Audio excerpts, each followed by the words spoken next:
नमस्कार। दोपहर समाचार में आपका स्वागत है।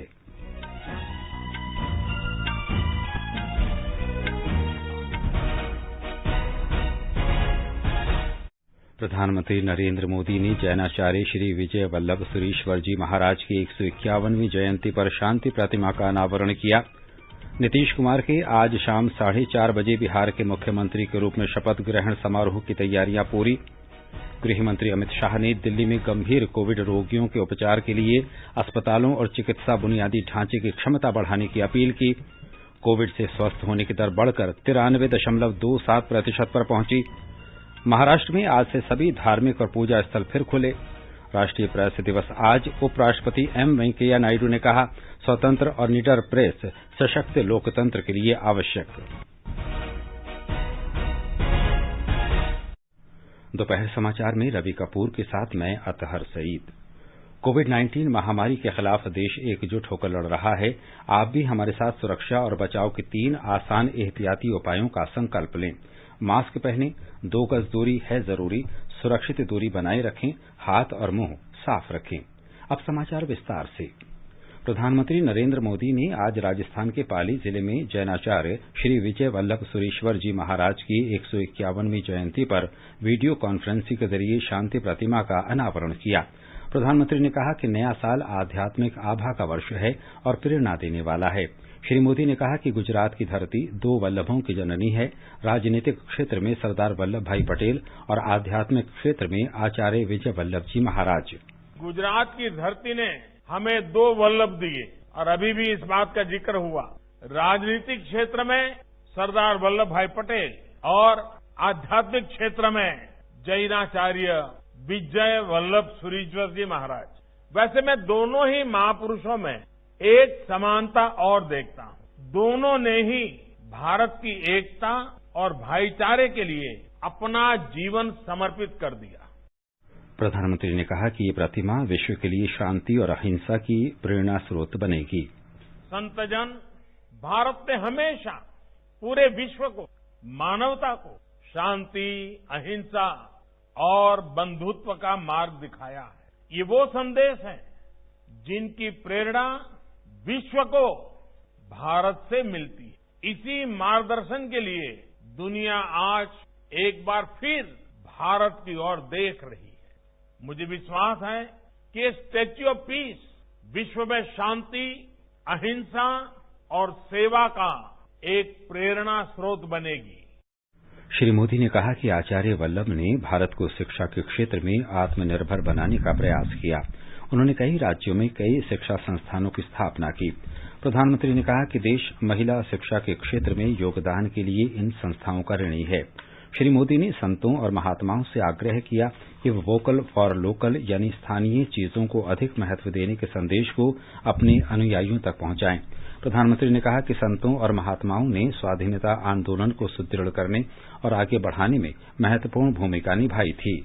इस बात को हमेशा याद रखना होगा कि भारत के आजादी के आंदोलन की पीठिका भक्ति आंदोलन से हुई थी। जन जन को भक्ति आंदोलन के माध्यम से हिंदुस्तान के कोने कोने से संतों ने, महंतों ने, ऋषियों ने, मुनियों ने, आचार्यों ने, भगवंतों ने उस चेतना को जागृत किया था। एक पीठिका तैयार की थी और उस पीठिका ने बाद में आजादी के आंदोलन को बहुत बड़ी ताकत दी। और उस पूरी पीठिका को तैयार करने वाले में जो देश में अनेक संत थे, उसमें एक वल्लभ गुरु थे। गुरु वल्लभ का बहुत बड़ा योगदान था।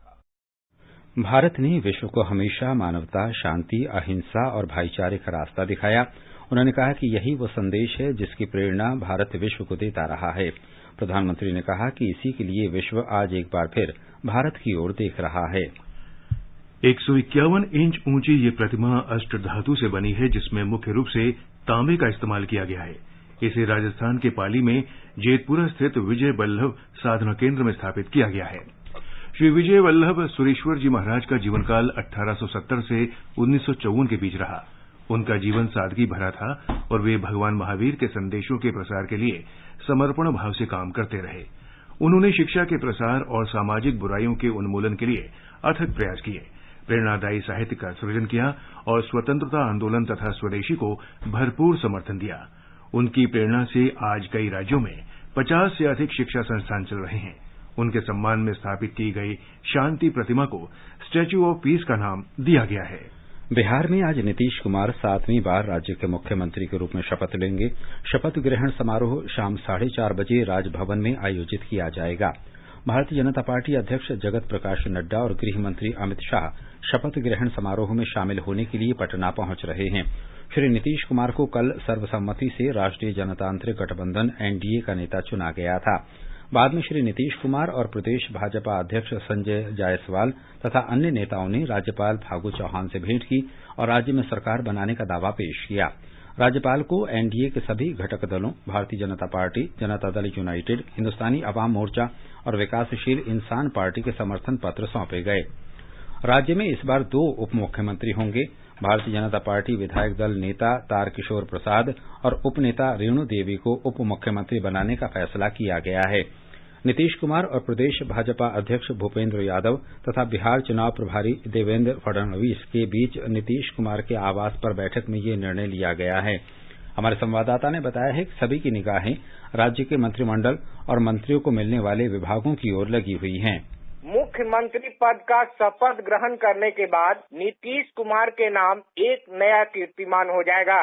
श्री कुमार राष्ट्रीय स्तर पर सबसे अधिक बार मुख्यमंत्री बनने के रिकॉर्ड की बराबरी कर लेंगे। देश में 7वीं बार मुख्यमंत्री पद की शपथ लेने का रिकॉर्ड अभी तक सिर्फ प्रताप सिंह राणे के पास है, जो गोवा के मुख्यमंत्री रह चुके हैं। लोगों की निगाहें आज नए मंत्रिमंडल के गठन और उनके विभागों पर लगी हुई है। मंत्रिमंडल के आकार को लेकर भारतीय जनता पार्टी और जनता दल यूनाइटेड के बीच देर रात तक गहन विचार विमर्श का दौर चला। संवैधानिक प्रावधानों के अनुसार अधिकतम 36 को मंत्री बनाया जा सकता है। जनता दल यूनाइटेड के 43 विधायक हैं तो 12 मंत्री बन सकते हैं। दूसरी ओर भाजपा के 74 विधायक को देखते हुए 18 को मंत्री बनाए जाने की चर्चा है। हिन्दुस्तानी आवाम मोर्चा और विकासशील इंसान पार्टी से एक मंत्री बनाए जाएंगे। इस बार भाजपा और जनता दल यूनाइटेड कोटे से मंत्रिमंडल में नए चेहरे को शामिल किए जाने की संभावना व्यक्त की जा रही है। आकाशवाणी समाचार के लिए पटना से कृष्ण कुमार लाल। एनडीए ने हाल में बिहार विधानसभा चुनाव में 125 सीटें जीतकर स्पष्ट बहुमत हासिल किया है। ये समाचार आकाशवाणी से प्रसारित किए जा रहे हैं। ताजा समाचार जानने के लिए आप हमारे Twitter handle @AIR News Hindi को फॉलो कर सकते हैं। चलो मिलकर एक शुरुआत करें, चलो एक फैसला आज करें, मास्क नहीं तो टोकेंगे, कोरोना को रोकेंगे, चलो एक इरादा करते हैं, चलो खुद से वादा करते हैं, मास्क नहीं तो टोकेंगे, कोरोना को रोकेंगे। ये आकाशवाणी है। केंद्रीय गृह मंत्री अमित शाह ने दिल्ली में गंभीर कोविड रोगियों के उपचार के लिए अस्पतालों और चिकित्सा बुनियादी ढांचे की क्षमता बढ़ाने की अपील की है। उन्होंने कल उच्च स्तरीय बैठक में दिल्ली में कोविड से निपटने के चिकित्सा संबंधी बुनियादी ढांचे और मौजूदा स्थिति की समीक्षा की। उन्होंने राष्ट्रीय राजधानी दिल्ली में RT-PCR जांच 2 गुनी करने के निर्देश दिए। गृहमंत्री ने कोविड के गंभीर रोगियों के मामले में प्लाज्मा दान करने और रक्त आधान के बारे में नियम बनाने के निर्देश दिए हैं। एक रिपोर्ट। समीक्षा बैठक में गृह मंत्री अमित शाह ने कोविड-19 के होम आइसोलेशन वाले रोगियों की ट्रैकिंग रखने तथा चिकित्सा सुविधा की जरूरत पड़ने पर उन्हें तुरंत नियमित अस्पताल में भेजे जाने की आवश्यकता पर जोर दिया। यह भी निर्णय लिया गया कि एम्स, दिल्ली सरकार और दिल्ली नगर निगम के टीम द्वारा पूरे दिल्ली में घर घर जाकर सर्वेक्षण किया जाएगा और सर्वेक्षण में पाए गए कोविड-19 के लक्षण वाले लोगों की जांच की जाएगी और उन्हें आवश्यक उपचार प्रदान किया जाएगा। गृह मंत्री ने यह भी कहा कि समुचित कोविड-19 व्यवहार के बारे में लोगों को बताने के साथ साथ लंबे समय में चिकित्सा तथा स्वास्थ्य मानदंडों पर इस रोग के कारण पड़ने वाले नकारात्मक प्रभावों के बारे में जानकारी देने संबंधी ठोस संवाद कार्यनीति होनी चाहिए। श्री शाह ने दिल्ली सरकार के अधिकारियों तथा पुलिस आयुक्त को निर्देश दिया कि वे फेस मास्क पहनने जैसे उपायों को कड़ाई से लागू करें ताकि समुचित कोविड-19 व्यवहार के अनुपालन में कोई ढिलाई न हो। श्री शाह ने कोविड-19 के मामलों को कम करने तथा प्रभावित व्यक्तियों के उपचार में कोई कमी नहीं होने देने की आवश्यकता को दोहराया। उन्होंने यह भी जानकारी दी कि दिल्ली और इसके आसपास के क्षेत्रों में कोविड-19 की स्थिति की समीक्षा आने वाले सप्ताहों में लगातार की जाएगी। मोहम्मद नसीम नकवी के साथ आनंद कुमार, आकाशवाणी समाचार, दिल्ली। देश में कोविड-19 से स्वस्थ होने वालों की दर में और सुधार हुआ है और ये 93.27% हो गई है। पिछले 24 घंटों के दौरान 43,000 से अधिक मरीज संक्रमण से ठीक हुए। स्वास्थ्य मंत्रालय ने बताया है कि अब तक 82,49,000 से अधिक रोगी इलाज के बाद स्वस्थ हुए हैं। इस समय देश भर में कोरोना की पुष्टि वाले कुल मामलों में से सिर्फ 5.26% लोग महामारी से पीड़ित हैं। देश में कोरोना रोगियों की कुल संख्या 4,65,000 है। पिछले 24 घंटों के दौरान 30,548 नए मामले सामने आए हैं, जिससे देश में संक्रमण की पुष्टि वाले रोगियों की कुल संख्या 88,45,000 से अधिक हो गई है। मंत्रालय ने कहा है कि जांच, निगरानी और उपचार की रणनीति पर कारगर तरीके से अमल होने से ठीक होने वाले लोगों की संख्या बढ़ रही है और मृत्यु दर में कमी आई है। इस समय देश में महामारी की वजह से मृत्यु दर 1.47% है, जो दुनिया में कोरोना से होने वाली सबसे कम मृत्यु दर में से एक है। पिछले 24 घंटों के दौरान 435 मौतें हुई हैं, जिससे देश भर में कोरोना महामारी का प्रकोप फैलने के बाद से हुई मौतों की संख्या 1,30,070 हो गई है। भारतीय आयुर्विज्ञान अनुसंधान परिषद ICMR के अनुसार पिछले 24 घंटों में 8,61,000 परीक्षण किए गए। देश में अब तक कोविड परीक्षण की संख्या 12,56,00,000 हो गई है। तेलंगाना में पिछले 24 घंटों के दौरान 502 लोगों में संक्रमण का पता चला। इसके साथ ही राज्य में संक्रमित लोगों की संख्या 2,57,876 हो गई है। राज्य में कल 17,000 से अधिक जांच की गई। 1,539 और लोगों के स्वस्थ होने के बाद ठीक होने की दर 93.87% तक पहुंच गई है। राज्य में अब तक 2,42,084 लोग स्वस्थ हुए हैं। इस बीच राज्य में 3 और लोगों की कोविड-19 और अन्य गंभीर बीमारियों से मौत की पुष्टि की गई है। इसके साथ ही मृतकों की संख्या बढ़कर 1,407 हो गई है। इस समय राज्य में 14,000 से अधिक लोग चिकित्सीय निगरानी में हैं, जिनमें से 11,000 से अधिक लोग होम क्वारंटीन में हैं। तमिलनाडु में कल 1,819 नए मरीजों में कोविड संक्रमण की पुष्टि हुई है। अकेले चेन्नई में 502 लोगों में संक्रमण की पुष्टि हुई। हमारे संवाददाता ने बताया है कि राज्य में अब 16,441 मरीज ही इलाज करा रहे हैं। राज्य के स्वास्थ्य विभाग का दावा है कि हर रोज बड़ी संख्या में कोविड जांच किए जाने से रोगियों की संख्या में निरंतर कमी आ रही है। महामारी शुरू होने के बाद से राज्य में करीब 1,08,00,000 से अधिक लोगों की जांच की जा चुकी है। सरकार का कहना है कि सभी जांच RT-PCR किट के जरिए की गई है, जिसे कोविड वायरस के निदान में उच्च स्तरीय समझा जाता है। राज्य में संक्रमण की दर में तेजी से गिरावट आई है और अब इसके 7.03% होने का अनुमान है। चेन्नई से जयसिंह की रिपोर्ट के साथ समाचार कक्ष से नईम अख्तर। महाराष्ट्र में धार्मिक स्थलों और पूजा घरों के लगभग 8 महीने बाद फिर से खुलने पर वहां श्रद्धालुओं की लंबी कतारें देखी गईं। हमारे संवाददाता ने बताया है कि प्रशासन ने श्रद्धालुओं के लिए धार्मिक स्थलों पर विशेष प्रबंधन किए हैं।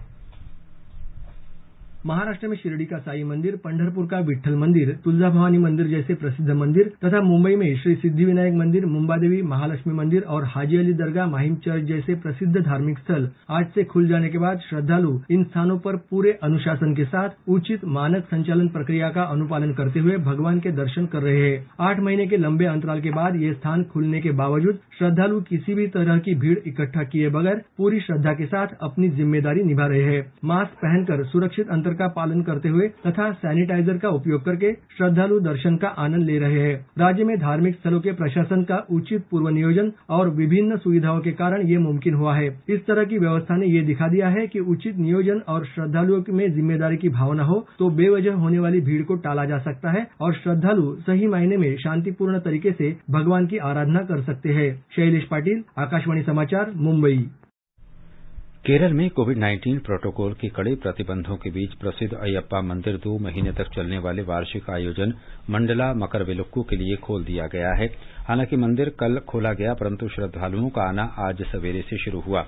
प्रतिदिन केवल उन्हीं 1,000 श्रद्धालुओं को मंदिर में जाने और पूजन की अनुमति होगी जिन्होंने वर्चुअल ढंग से बुकिंग कराई है। नीलांकल और पंबा आधार कैंप पहुंचने से पहले श्रद्धालुओं को 24 घंटे कोविड-19 के ठीक होने का प्रमाण पत्र साथ लाना होगा। आधार कैंप पर कोविड जांच बूथ खुले रहेंगे। श्रद्धालुओं को मंदिर परिसर में ठहरने की अनुमति नहीं होगी। आगे बढ़ने से पहले मुख्य समाचारों पर एक नजर। प्रधानमंत्री नरेंद्र मोदी ने जैनाचार्य श्री विजय वल्लभ सुरीश्वर जी महाराज की 151वीं जयंती पर शांति प्रतिमा का अनावरण किया। नीतीश कुमार के आज शाम 4:30 बजे बिहार के मुख्यमंत्री के रूप में शपथ ग्रहण समारोह की तैयारियां पूरी। गृहमंत्री अमित शाह ने दिल्ली में गंभीर कोविड रोगियों के उपचार के लिए अस्पतालों और चिकित्सा बुनियादी ढांचे की क्षमता बढ़ाने की अपील की। कोविड से स्वस्थ होने की दर बढ़कर 93.27% पर पहुंची। महाराष्ट्र में आज से सभी धार्मिक और पूजा स्थल फिर खुले और राष्ट्रीय प्रेस दिवस आज। उपराष्ट्रपति एम वेंकैया नायडू ने कहा, स्वतंत्र और निडर प्रेस सशक्त लोकतंत्र के लिए आवश्यक। उपराष्ट्रपति एम वेंकैया नायडू ने आज कहा कि प्रेस की आजादी पर कोई भी हमला राष्ट्रीय हितों के खिलाफ है और हर किसी को इसका विरोध करना चाहिए। राष्ट्रीय प्रेस दिवस के अवसर पर आयोजित वेबिनार के लिए वीडियो संदेश में श्री नायडू ने कहा कि लोकतंत्र स्वतंत्र और निर्भीक प्रेस के बिना जीवित नहीं रह सकता। उन्होंने कहा कि भारत में प्रेस लोकतंत्र की बुनियाद को मजबूत करने और उसकी रक्षा करने में हमेशा अग्रणी रहा है। उपराष्ट्रपति ने लोगों को अधिकार संपन्न बनाने और राष्ट्रीय हितों को बढ़ावा देने में उत्कृष्ट भूमिका निभाने के लिए प्रेस की प्रशंसा की। श्री नायडू ने मीडिया से आग्रह किया कि वे रिपोर्टिंग करते समय निष्पक्षता, वस्तुनिष्ठता और सटीकता का हमेशा ध्यान रखें।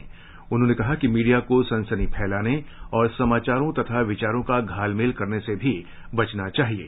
उपराष्ट्रपति ने कोविड-19 महामारी के प्रकोप से उत्पन्न गंभीर खतरों की परवाह किए बिना जनता को लगातार सूचनाएं देने के लिए अग्रिम पंक्ति के कोविड योद्धा के रूप में प्रिंट और इलेक्ट्रॉनिक मीडिया के पत्रकारों की सराहना की।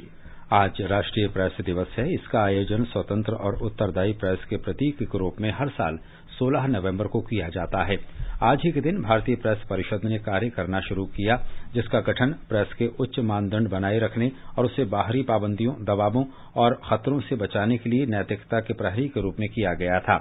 सूचना और प्रसारण मंत्री प्रकाश जावड़ेकर ने मीडिया कर्मियों को शुभकामनाएं दी हैं। इस अवसर पर भारतीय प्रेस परिषद द्वारा आयोजित एक वेबिनार में श्री जावड़ेकर ने कहा कि प्रेस की आजादी पर हमला उचित नहीं है।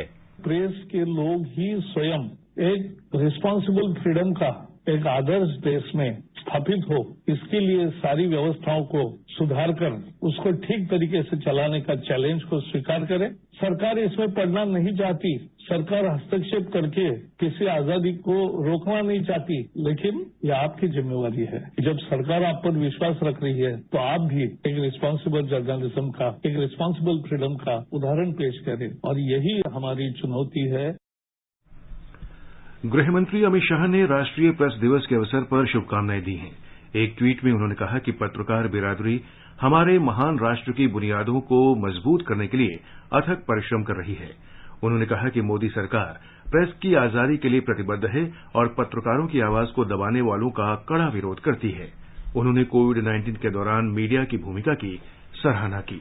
मध्य प्रदेश में राज्य शासन के आदिम जाति कल्याण विभाग का नाम बदलकर जनजातीय कार्य विभाग किया जाएगा। हमारे संवाददाता ने बताया है कि मुख्यमंत्री शिवराज सिंह चौहान ने ये घोषणा की है। भोपाल में मध्य प्रदेश जनजातीय संग्रहालय में शहीद बिरसा मुंडा की जयंती पर आयोजित कार्यक्रम में मुख्यमंत्री श्री सिंह ने कहा कि यदि वनोपज कम दाम पर बिकेगी तो राज्य सरकार उसे समर्थन मूल्य पर खरीदेगी। साथ ही मध्य प्रदेश में कोदो, कुटकी, ज्वार, मक्का आदि के खाद्य प्रसंस्करण के प्रयास होंगे। इस अवसर पर आदिवासियों के अधिकारों के लिए अंग्रेजों से संघर्ष करने वाले स्वतंत्रता संग्राम सेनानी राजा शंकर शाह और रघुनाथ शाह का जबलपुर में 5 करोड़ रुपए की लागत से एक स्मारक बनाने की घोषणा भी की गई। परितोष दीक्षित, आकाशवाणी समाचार, भोपाल। हिमाचल प्रदेश में मंडी जिले में देर रात सड़क दुर्घटना में 7 लोगों की मौत हो गई और एक घायल हो गया। पुलिस ने बताया कि सुकेती खुर्द नाले के पास इस दुर्घटना में एक वाहन नाले में गिर गया। दुर्घटना का कारण वाहन चालक की लापरवाही बताई गई है। सभी मृतक बिहार के थे जो काम के सिलसिले में लुधियाना से मंडी जा रहे थे। प्रधानमंत्री नरेंद्र मोदी ने इस दुर्घटना पर गहरा दुख व्यक्त किया है। श्री मोदी ने कहा कि सरकार की ओर से राहत और बचाव कार्य किया जा रहा है। प्रधानमंत्री ने मृतकों के परिजनों के प्रति गहरी संवेदना व्यक्त की तथा घायलों के शीघ्र स्वस्थ होने की कामना की है। प्रधानमंत्री नरेंद्र मोदी ने प्रोफेसर रविन्द्र नागर की मृत्यु पर शोक व्यक्त किया है। श्री मोदी ने कहा कि प्रोफेसर नागर ने संस्कृत भाषा को प्रोत्साहन देने और लोकप्रिय बनाने में महत्वपूर्ण योगदान दिया। प्रधानमंत्री ने दुख की इस घड़ी में नागर के परिवार और प्रशंसकों के प्रति संवेदना व्यक्त की है। संविधान के अनुच्छेद 370 के बारे में गुपकार अलायंस के नेता की टिप्पणियों के बाद भाजपा ने आज कांग्रेस की आलोचना की। नई दिल्ली में संवाददाताओं से बातचीत में भाजपा प्रवक्ता संबित पात्रा ने कहा कि गुपकार अलायंस से जुड़ी पार्टी कह रही है कि वो चीन के साथ तालमेल करके अनुच्छेद 370 को वापस ले आएगी। उन्होंने कांग्रेस नेता सोनिया गांधी और राहुल गांधी से जानना चाहा कि क्या वे गुपकार अलायंस के नेताओं की इन टिप्पणियों का समर्थन करते हैं। उन्होंने कहा कि नेशनल कॉन्फ्रेंस के वरिष्ठ नेता फारूक अब्दुल्ला चीन के साथ मिलकर कार्य करना चाहते हैं और पीडीपी नेता महबूबा मुफ्ती तिरंगा झंडा नहीं उठाना चाहती, जबकि कांग्रेस नेता पी चिदम्बरम ने जम्मू कश्मीर में अनुच्छेद 370 से संबंधित प्रावधानों को रद्द किए जाने को गलत बताया है। श्री पात्रा ने कहा है कि इन टिप्पणियों से पता चलता है कि ये सब आपस में जुड़े हुए हैं। बिहार की जनता ने बिल्कुल स्पष्ट वाक्यों में राहुल गांधी जी को और कांग्रेस पार्टी को कहा है चुप कर देश के विरोध में ना बोल।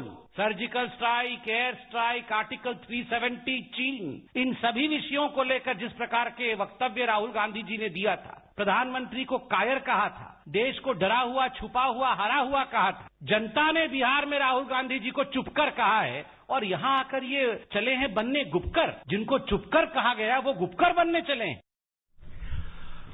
महाराष्ट्र के गृहमंत्री अनिल देशमुख और नागपुर के प्रभारी मंत्री डॉक्टर नितिन राउत ने आज नागपुर में कॉम्पटी छावनी के गार्ड्स रेजिमेंटल सेंटर में शहीद भूषण सतई के पार्थिव शरीर पर फूलमाला चढ़ाकर राज्य की ओर से श्रद्धांजलि अर्पित की। नायक भूषण सतई नागपुर में कटोल के रहने वाले थे और उन्होंने पिछले शुक्रवार को जम्मू कश्मीर के गुरेज सेक्टर में पाकिस्तान द्वारा संघर्ष विराम के उल्लंघन के दौरान अपना जीवन बलिदान किया। उत्तर महाराष्ट्र और गुजरात सब एरिया के मेजर जनरल दिनेश हुडा ने भी शहीद को पुष्पांजलि अर्पित की। श्री देशमुख और श्री राउत ने कोल्हापुर जिले के शहीद ऋषिकेश जोंढले को भी श्रद्धांजलि अर्पित की, जो शहीद भूषण सतई के साथ ही वीर गति को प्राप्त हुए थे। इस अवसर पर सभी रैंकों के अधिकारी और नागरिक उपस्थित थे और उन्होंने दिवंगत शहीदों के परिवारों के प्रति संवेदना व्यक्त की। नायक भूषण सतई का आज उनके पैतृक गांव कटोल में पूरे राजकीय सम्मान के साथ अंतिम संस्कार किया जा रहा है। तमिलनाडु में आज जारी मतदाता सूचियों के मसौदे के अनुसार राज्य में वोट देने वालों की संख्या 6 करोड़ 10 लाख से अधिक है। मतदाता सूची की एक दिलचस्प बात यह है कि राज्य में महिला मतदाताओं की संख्या पुरुष मतदाताओं की तुलना में 8,14,000 अधिक है। तमिलनाडु की मतदाता सूचियों का विशेष संशोधित प्रारूप मुख्य चुनाव अधिकारी सत्यव्रत साहू ने आज चेन्नई में जारी किया। मतदाता सूची में संशोधन करने, नया नाम जोड़ने, नाम हटाने और पते में बदलाव 15 दिसंबर तक किया जा सकता है। अंतिम मतदाता सूचियां 20 जनवरी तक जारी किए जाने की संभावना है। मतदाता सूचियों में नया नाम जोड़ने, हटाने और अन्य परिवर्तनों के लिए सभी मतदान केंद्रों में इस महीने की 21 और 22 तथा अगले महीने की 12 और 13 तारीख को विशेष अभियान चलाया जाएगा। ये समाचार हमारी वेबसाइट newsonair.com/hindi और हमारे mobile app news on AIR पर भी उपलब्ध हैं। दोपहर समाचार में आपका फिर स्वागत है। भाई और बहन के प्रेम का प्रतीक भाई दूज पर्व आज मनाया जा रहा है। आज के दिन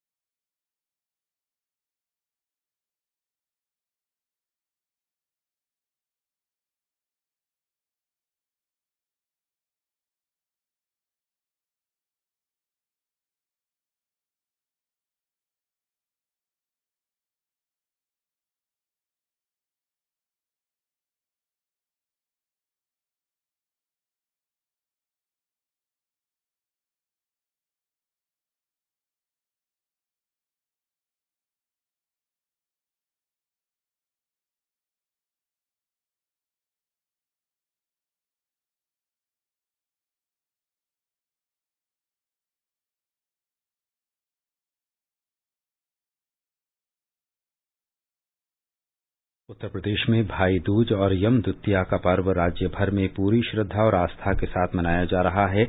विशेषकर मथुरा वृंदावन क्षेत्र में लोग कोविड सावधानियों का कड़ाई से पालन करते हुए उत्सव मना रहे हैं। एक रिपोर्ट।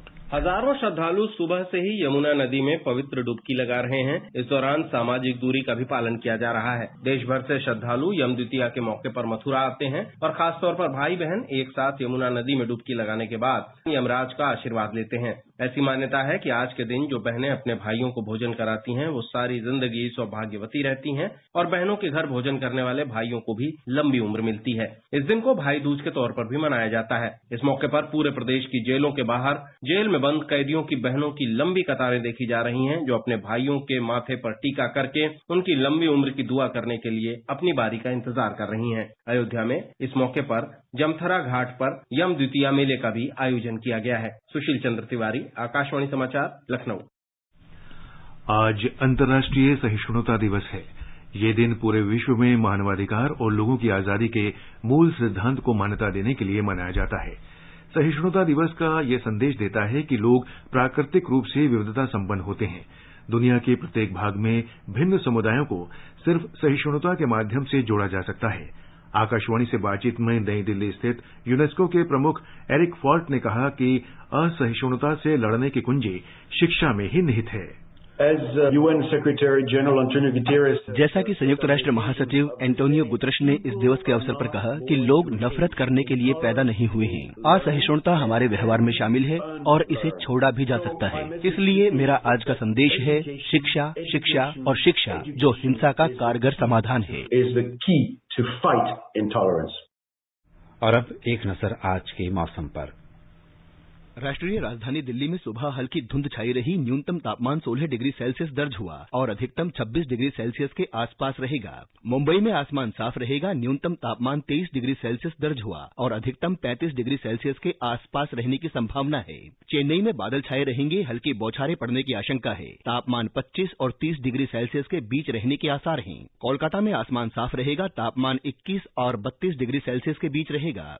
उत्तर में श्रीनगर में आज बादल छाए रहेंगे और हल्की वर्षा होने की संभावना है। न्यूनतम तापमान 3 डिग्री सेल्सियस दर्ज किया गया और अधिकतम तापमान 10 डिग्री सेल्सियस के आसपास रहने की संभावना है। जम्मू में आसमान में बादल छाए रहेंगे। लद्दाख के लेह में आसमान में बादल छाए रहेंगे और हल्की वर्षा हो सकती है। न्यूनतम तापमान 0 से 2 डिग्री नीचे दर्ज किया गया। अधिकतम तापमान 11 डिग्री सेल्सियस तक जा सकता है। गिलगित में भी आज हल्की बारिश या बर्फबारी की संभावना है। तापमान 6 डिग्री और 15 डिग्री सेल्सियस के बीच रहेगा। मुजफ्फराबाद में बारिश हो सकती है। तापमान 13 डिग्री और 18 डिग्री सेल्सियस के बीच रहने की संभावना है।